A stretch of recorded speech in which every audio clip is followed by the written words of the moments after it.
Hey guys, welcome to part 3 of my 1968 Corvair revival video. Just to kind of restate the purpose of this series, my goal is to have this 1968 Corvair on the road and drivable by the time I get married on August 1st of this year. Right now it's in fairly decent shape. Last video we had it bark off a couple times. We replaced the battery, swapped out the starters, fixed the problem that we were having with the starter solenoid. Yeah, we got it to bark off a couple times, but we weren't able to get it to run all the way. The main issue was the mechanical fuel pump that I had. It's kind of a mix between the 1968 car, which is this one, and my 1966, which is outside.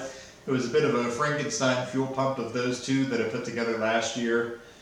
The 1968's fuel pump worked fairly decent. It was just really rusty on the outside and it leaked like crazy, and the 1968s, it just didn't work at all. So I ended up swapping it out because the case on this one actually looked pretty decent, but the membrane was all shot, and then the other cars, the case was all rusty, but the membrane was okay, so I swapped them out. I put it together, and it basically made a really leaky fuel pump again. So yeah, there was probably an air leak, so it's not pulling a good vacuum and not pulling that fuel up. So that's pretty much where we're at with this one. But I went to rockauto.com. I got this Carter fuel pump here. It's pretty similar to the original. I have to check to see, there's a little plunger rod on the bottom that rides on the camshaft, and that's what actuates the mechanical fuel pump. So I'm not sure if it's going to let me focus, but this plunger basically rides on a camshaft, and it's only mounted with one bolt, which is bolted right there, and you have an inlet and an outlet right here. So it's very simple the way it works, and the only thing that's inside it is this little membrane. Well, there's actually two membranes, but yeah, it's a lot better than the stock fuel pump that I have right now. And before I get started, there's another thing that I'd like to address a little bit. So I got a lot of comments on YouTube and Facebook that basically said that I'm not an expert, and I just want to say I will never ever claim to be an expert, and never once did I say that I was one. The whole point of this channel is to kind of help guys become car guys. I really don't have a whole lot of knowledge on them, especially when it comes to suspension components or like the inner workings of carburetors and things like that. I just really don't have a whole lot of knowledge there. My dad and I, we worked on cars whenever I was growing up, and he did a really good job of giving me a lot of mechanical knowledge on them, like how to use hand tools and power tools and things like that. But the thing that just never really stuck with me was the inner workings of the vehicle. So I'm totally not an expert. I totally welcome mistakes. I definitely will make them. As long as I don't set the garage on fire or like injure myself while working on it, then I'm honestly totally fine making mistakes. What's a little bit of money here and there, as long as you actually learn from them. So yeah, so all those old car guys who were giving me a bunch of crap in the comment section, you guys started here at some point. You guys might have been a little bit younger than I am right now, but we've all been at a place where we really didn't know much about cars. So that just happens to be where I'm at right now, and I expect to learn here going forward. So that's the whole point of this series, is to give myself a lot of knowledge on it. I'm definitely never going to become an expert. I'm not a mechanic. I'm actually an engineer, and I work on a lot of things, but no vehicles. Yeah, this is going to kind of be a little bit of a side hobby for me, and that's just where it's going to be. So this is the last time I'm going to address anything like that. I just wanted to throw that out there. And if anyone has any comment section issues, then I'll just throw them this timestamp of this part of the video. So with that said, let's get going. Okay, so here's my engine bay. For those of you who aren't familiar with Corvairs, this is the mechanical fuel pump right here. Like I mentioned before, it's only held on by one bolt, which is right down here, and I believe it's a 9/16. And let me pull you guys off the tripod here just so I can show you the embarrassment of last video. So right here is the inlet, this big line. I kind of plumbed up a big doohickey right here, so I was basically expecting this mechanical fuel pump to pull fuel about 16 inches up in the air in order to get here and kind of siphon out the rest of the way. And that was just definitely too much to expect of it. And the fact that it leaked before anyways, I'm just going to replace it. So I need to remove this inlet here. I need to remove this outlet, which is going to be a bit of a pain because I have to take out this brass fitting again. And then I just need to remove that 9/16 bolt, and that'll be right out of here. So I will talk to you guys once I'm in that process. Okay, so we're going to get started here.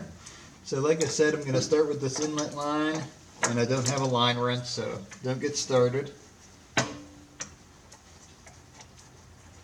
Just going to use the open head wrench here. That ended up being 9/16 as well, so that'll get my doohickey out of the way. And looks like I just need 3/8 and 7/16, it looks like.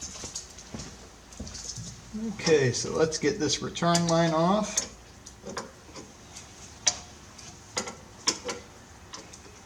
Just barely not finger tight. That's off. No fuel, as I kind of suspected. I think the only fuel that it was getting in the last video was just the fuel that I was pouring down the carburetors. Yeah, that one was kind of awkward.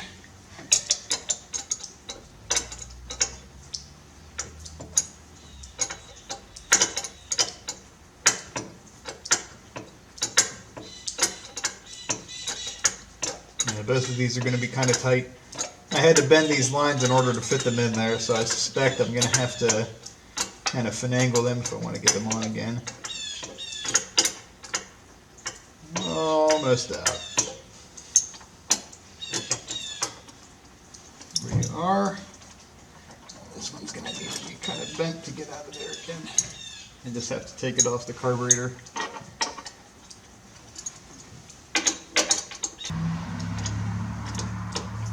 Alright. Okay, so all those are out of the way, and it's actually just unscrewing right from the fuel pump, so it's not so bad. I was actually tightening it.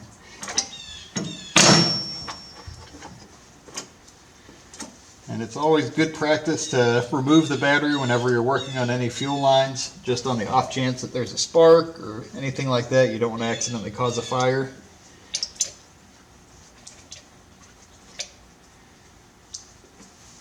Come on.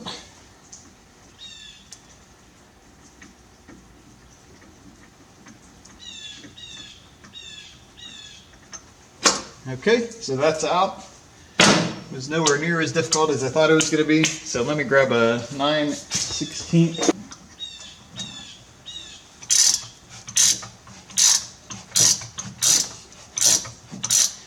So one thing that I need to check whenever I get this out is the length of that little shaft at the bottom of the fuel pump.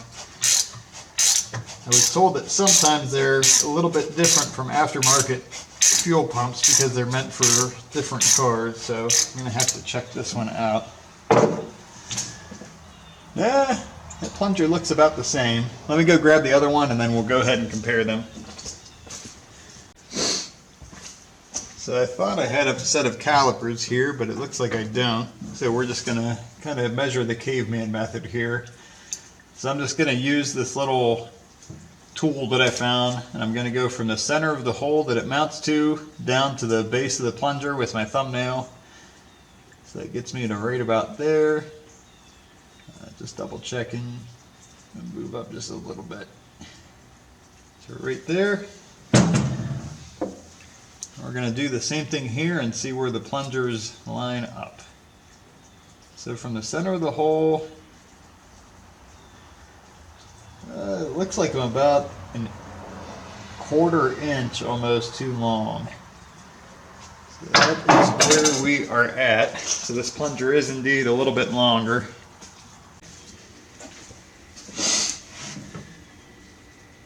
So I'm looking at this thing and yeah, I'm about a 1/4 inch tall. Oop, I think I lost one of the lock nuts, lock washers here. But Rock Auto, eBay, just about everywhere is insisting this fits the 1968 Corvair. But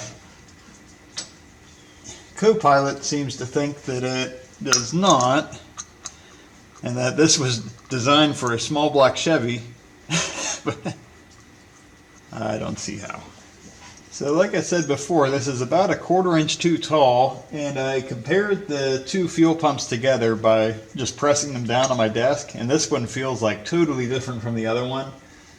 This shaft maybe only moves about 1/8 of an inch, and that's like me putting almost all my weight on it.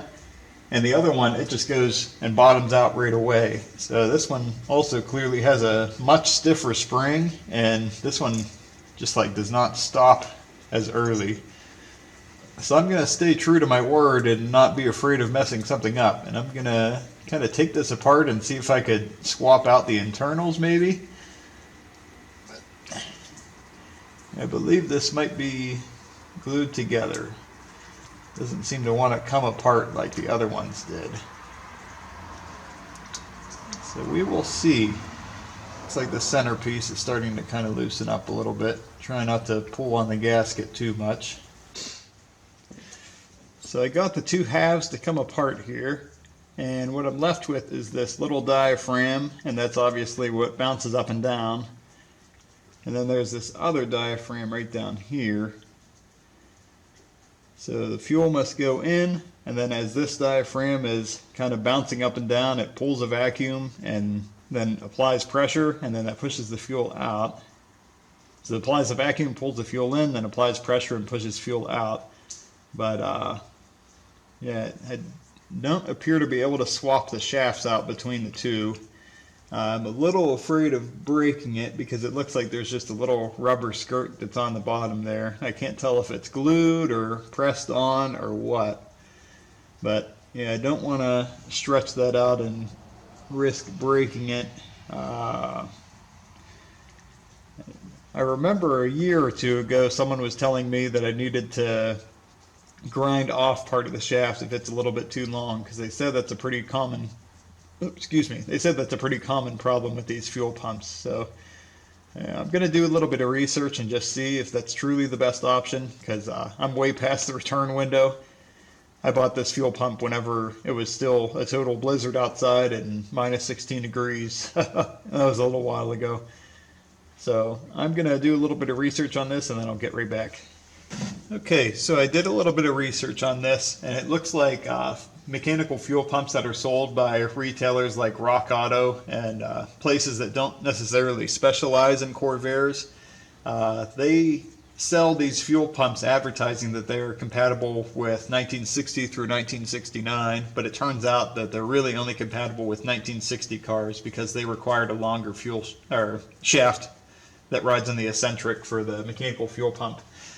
So measuring the old fuel pump from the center of the mounting hole to the tip of the shaft, it was about 15/16 of an inch. So I'm just going to go ahead and cut this shaft so that way it matches it. I'm just going to use a normal angle grinder.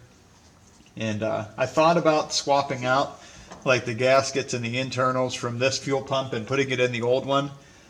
But the hole that it mounts to with this bolt down here is all boogered up. It looks like someone way over tightened this whenever they first installed it. I remember it was like that last year as well. And yeah, it just never really sealed all that well. And one of the screws was different that held it together, one of the 5 screws that went around it. And the threads were all boogered up on all the holes, so I'm just going to try to use this new fuel pump. I guess this is the reason that a lot of Corvair drivers insist on using electric fuel pumps, just because the repros are so unreliable. But yeah, we're just going to give this a shot and we'll see where it takes us. So I will talk to you guys once I'm in the process of that. Okay, so I'm getting this all back together here. And I just wanted to give you guys a tip for if there's anyone who's new to working on cars or anything. Like I said in the beginning of this video, I'm absolutely no expert, but this is something that I do know is a good idea. So whenever you have something circular like this, or especially something that's really big and wide, you always want to tighten these bolts in alternating patterns. So I'll go from here to here to here to here to here. and that makes sure that you have even pressure whenever you're tightening these down. If you only tighten down all in a circular pattern, then you could actually have a kink that's in the gasket that rides all the way around, and then you'll have a big leak, and it could just cause all sorts of different problems. Or you could bend this housing because the spring pressure is pretty tight too. So yeah, just be a little bit careful with that, and just a little quick tip. This is getting to be a real good forearm workout. There's just so many threads on these bolts. It's like making my wrist so tired going back and forth here.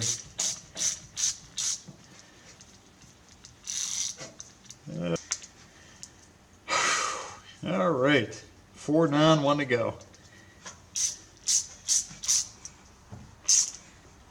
Okay, so now that that one's relatively tight, I'm just going to go in an alternating pattern again, and I'm just going to make sure they're all tight. So I'm going to start right here. Tighten it down. That's pretty good. I go here, tighten it down. That one's already pretty tight. And this one, right there. Don't really have a good torque spec for these, so I'm just kind of going by feel, making sure they're all even. So that's pretty good. That one, that one, that one, that one, and that one. Okay, so that's all put back together, so now I'm going to work on getting that shaft cut. Okay, so I have it set up in the vise here, not awfully tight, just enough to hold it. And then I'm just going to use the flapper disc that I have. Decided not to go with the cutoff wheel just because I'm not awfully great with it. So I'm just going to slowly shave it down until I get to where I have the Sharpie marker right here. And we'll see if I just wasted $80 or not. So let's go ahead and give it a shot.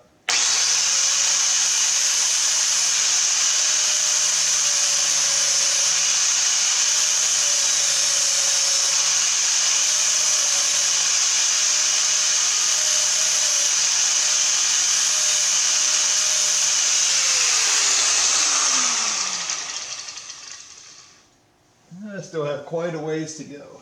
The Sharpie marker started burning, so it ended up turning white on me. But yeah, let me shave it down just a little bit. Actually going fairly flat.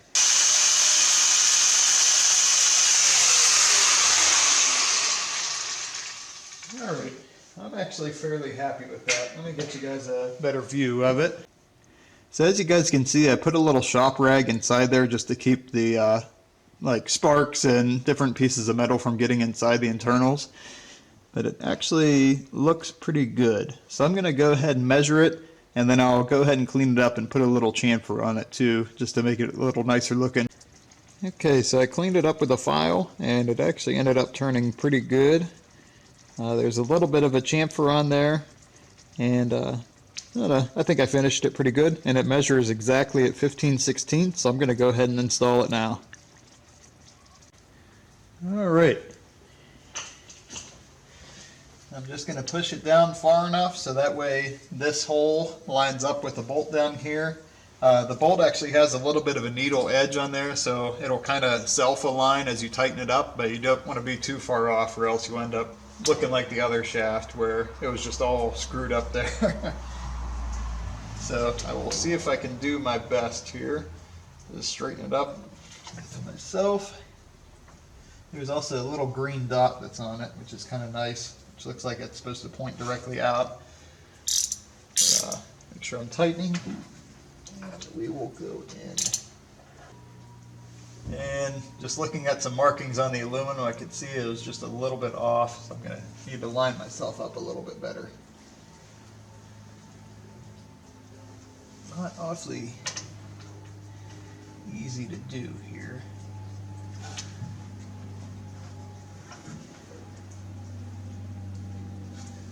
It's a little bit too tight now.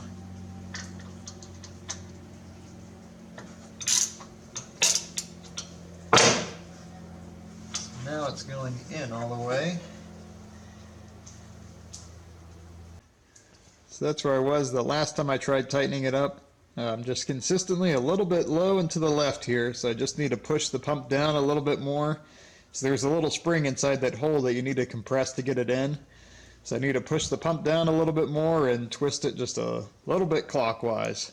And then we should be there. I'm actually going to put a little Sharpie marker right in front of where the hole is, and then I can kind of line that up with the bolt. So I just drew a little triangle pointing down there, pointing directly down to where the mounting hole should be. So let's see if we can do a better job this time. I totally can't see it. I remember I struggled with this last year too.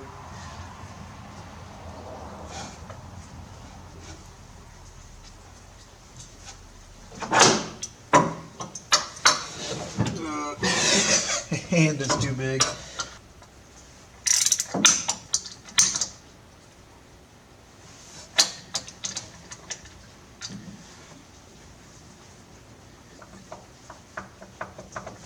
It actually feels kind of good right there.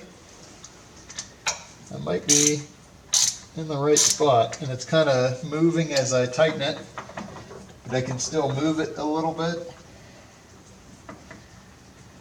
I believe I have found the hole. Go ahead and tighten that down, not too much.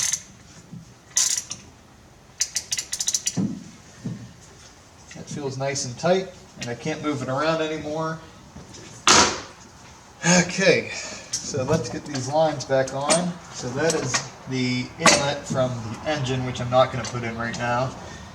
So I'll grab all those carb lines and then we'll get it installed here. But I have the brass piece in. I'm just going to get it tightened down. And I basically get it finger tight, which is right there. And then looks like I'm going to get another 3/4 of a turn out of it. And then I'm going to try to hook up those fuel lines. And I'll put the return in as well. So that way we're not deadheading the pump. But yeah, we're almost there, and then I'll hook up the inlet, which the inlet actually looks to be a little bit smaller than the inlet for the other carburetor, which is something I forgot to check. Or the other fuel pump. You guys know what I mean. Alrighty, so I will talk to you guys in just a second. So I actually just realized that there was a little bit of an adapter that was on here too.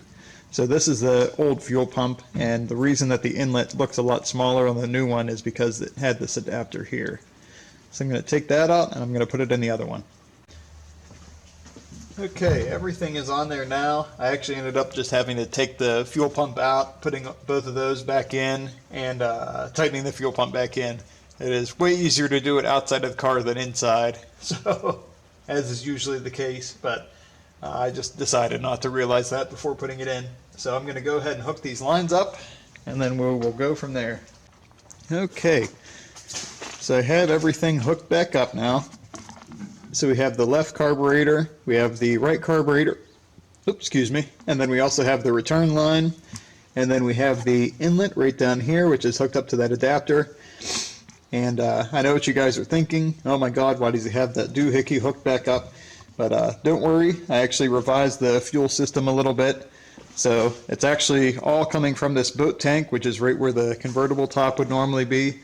So right down there. And I'm also going to prop this line up so that way it's a little bit more even and the fuel pump doesn't have to pull it that far.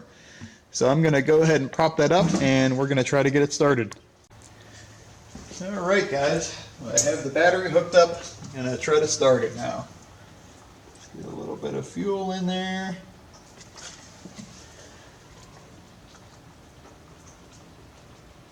So we know it'll bark off, but will it actually run this time?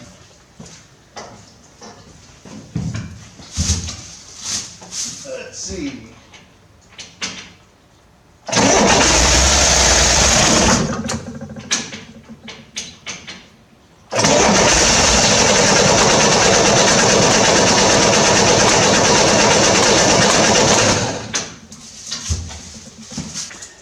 Similar to yesterday, or the last video. So we're going to try this again. little bit more gas this time.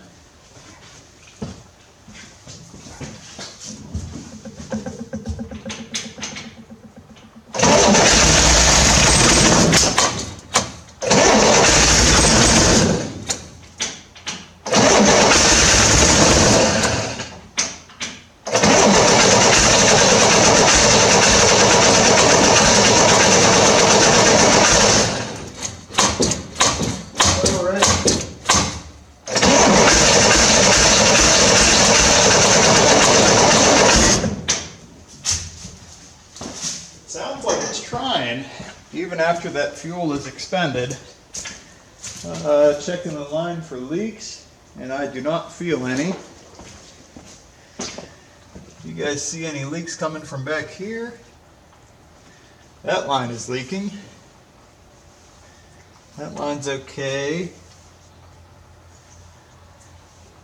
The thing on the fuel pump looks okay. So let me try to tighten that one up a little bit more. And we're going to try it again. Okay, so I ended up removing that fuel line just to make sure it wasn't cross-threaded, and it ended up dumping fuel out. So that tells me that it's pulling fuel from the boat tank. So I think I'm going to keep on trying it. Another good thing, so both chokes are closed. I ended up replacing both of those chokes last year. Or the thermostats for the chokes. So let's get a little bit more fuel in there and then we'll try it again. Let's see.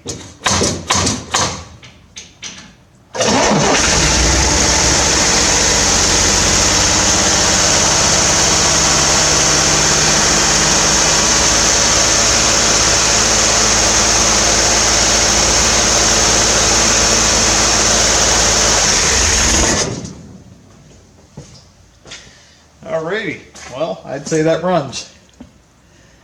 Yeah, I'm pretty happy with that. It definitely idles way high, but that is an issue that I've seen just about every single time I've tried to start this car. But, well, let's see if that's repeatable. No fuel going down the cars this time.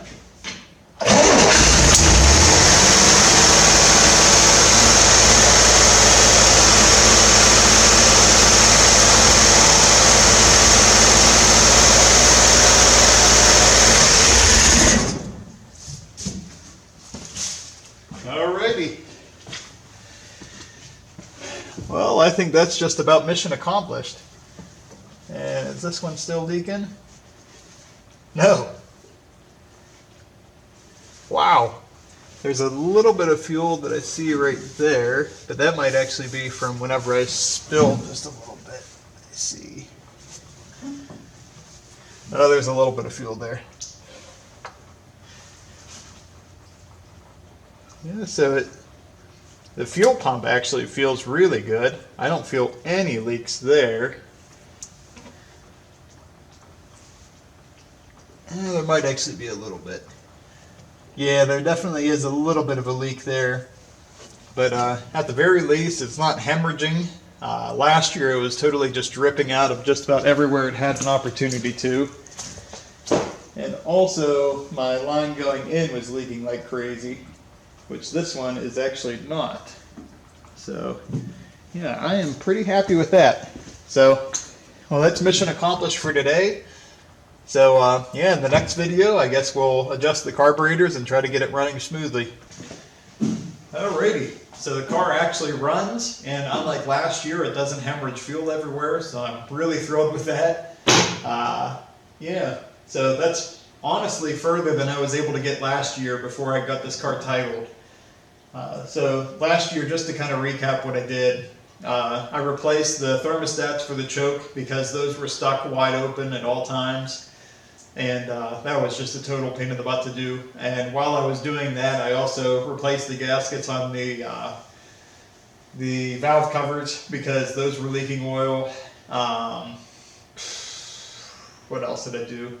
I took out the sending unit for the gas tank. I found out that the gas tank and the sending unit were both totally trashed, so that's something that I'm going to need to replace this year. Yeah, I swapped out the carburetors. So the carburetors for this one of them wasn't pumping fuel at all. They looked a lot better than these ones here, but it just wasn't pumping fuel at all. So I ended up putting the carburetors from the 1966 car in this one, and those ones worked a lot better. So I'd like to rebuild the original 68 carburetors, so that way we have a matching set that look pretty decent. Yeah, other than that, I'd like to clean up the wiring in the engine bay, make sure I solve any leaks, and that's probably going to be helped whenever I rebuild the carburetors as well. I need to swap the gas tank out. I need to put a new sending unit in.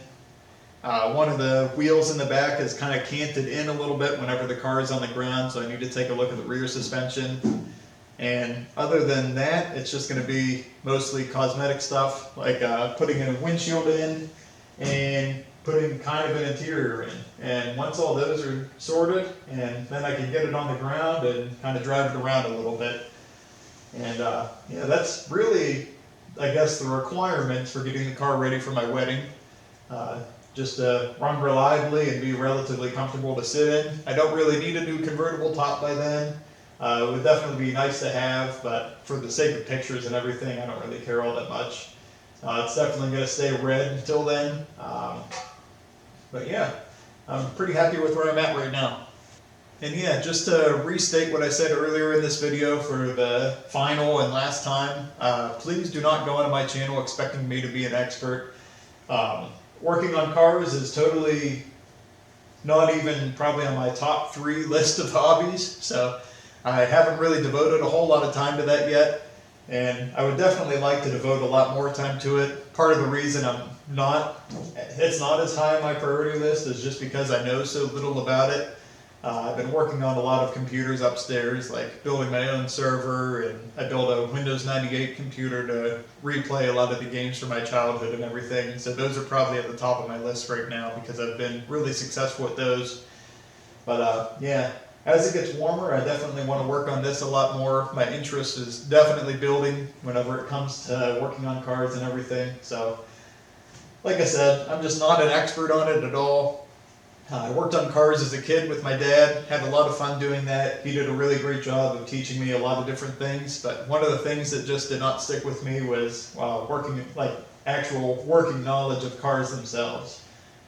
So I have pretty decent mechanical tools in my brain. I know how to use hand tools, I know how to use power tools. I'm pretty happy with my abilities there.